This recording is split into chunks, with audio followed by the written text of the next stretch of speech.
Bonjour à tous. Alors aujourd'hui je vais vous expliquer le principe du four solaire. Donc c'est un four solaire de mon invention qui est basé sur un principe qui est relativement simple, c'est celui de la parabole. Donc l'antenne parabolique pour la télévision, vous savez tout ce que c'est une antenne qui est creuse, c'est une surface qui est creuse. Alors là, elle n'est pas de forme sphérique, ma parabole, elle est de forme rectangulaire, mais la courbure est calculée pour avoir la même forme qu'une parabole. Donc ça c'est une formule de mathématiques, ça se calcule. Et le principe de cette forme-là, la parabole, c'est que les rayons du soleil, ils nous arrivent de 150 millions de kilomètres, donc c'est très très loin. On peut dire qu'ils sont parallèles, ils frappent la parabole comme ça, et la courbure est calculée pour que tous les rayons, en se réfléchissant, convergent à un endroit qu'on appelle le foyer. Pour ça que ça brille énormément, et si je mets ma main là, ça chauffe très très fort. Donc un rayon qui va arriver là, il va rebondir, il va aller là.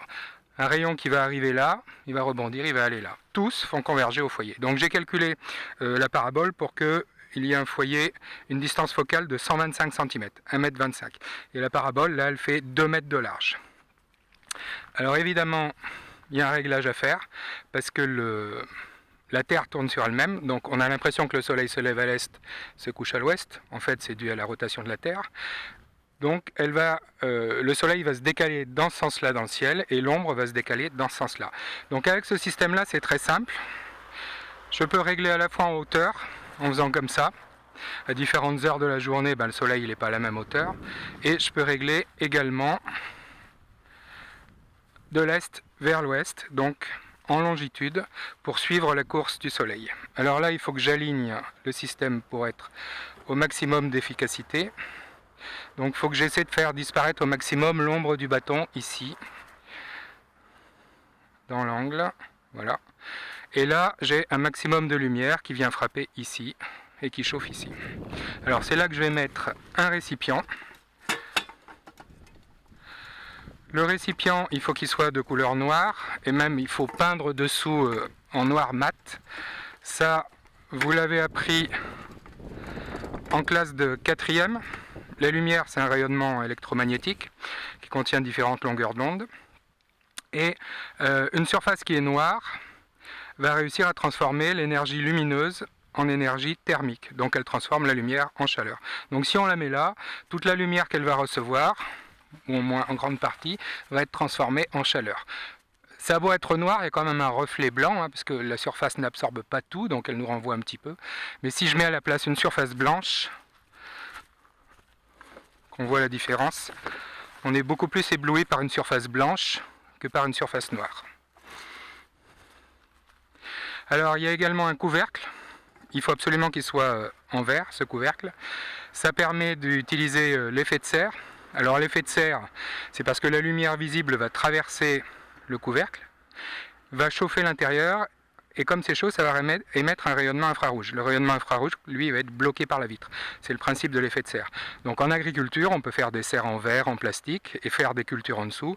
La lumière visible traverse, et le rayonnement infrarouge ne peut pas sortir, donc ça chauffe, ça chauffe, ça chauffe.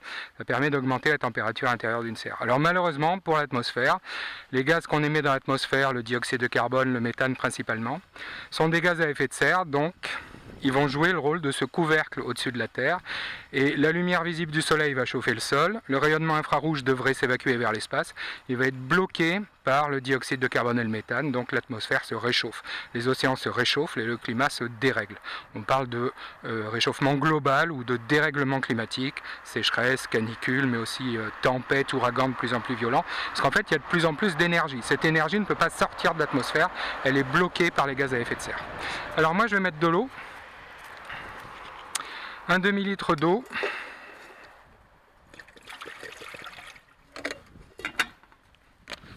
Et je vais prendre la température de départ. Alors en sachant que la casserole est déjà un peu au soleil, donc elle a dû chauffer un petit peu. Voilà, température de départ. 32 degrés. 33 degrés. Alors il est 13h52, on est le 21 août, donc on est à 2 mois du solstice d'été, donc le soleil est pas au plus haut dans le ciel par rapport à l'année.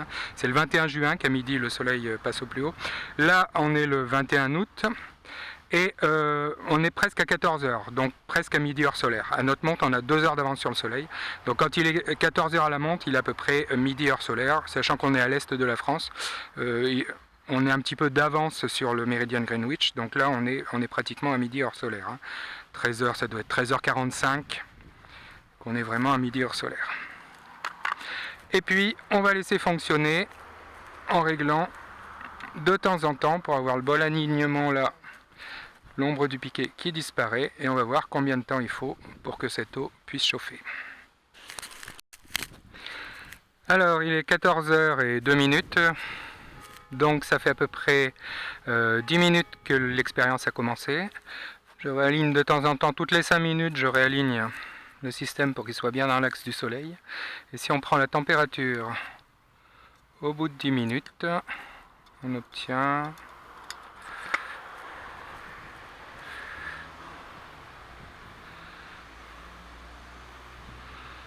on est déjà à plus de 75 degrés au bout de 10 minutes.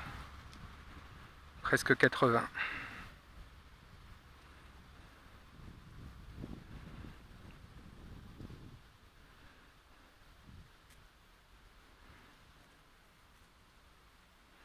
« 78,9 degrés, 79 degrés. Et puis évidemment ça continue de monter. Voilà, alors cette fois il est 14h18, 19. Donc ça fait un peu plus de 25 minutes que l'expérience a commencé. Et là on voit bien, il y a de la vapeur qui sort. Donc il y a à l'intérieur une belle ébullition. En 25 minutes, j'ai fait chauffer un demi-litre d'eau. La température de départ c'était un petit peu plus de 30 degrés parce qu'elle était dehors depuis un moment. Et là si je mesure, alors sachant que ma sonde elle va pas tout à fait au fond, il y a juste l'extrémité qui trempe dans le liquide mais pas entièrement.